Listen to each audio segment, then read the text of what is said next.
চারিদিকে আজ বানের পানি, দু চোখ যেদিক চায়, থই থই জলপথে প্রান্তরে, ঘরের আঙ্গিনায় একখানি গরু ভাসিতেছে জলে, পূর্ণ কলার ভেলা।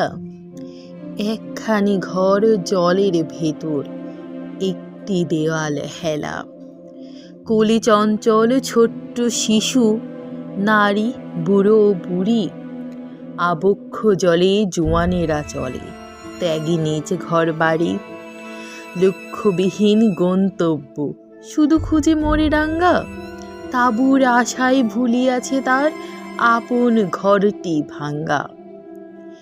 সব জলে দিয়ে শুধু জান লয়ে পেল সে আশারে দেখা, বর্ণাঢ্যের শেল্টার, তবে একটুও নেই ফাঁকা।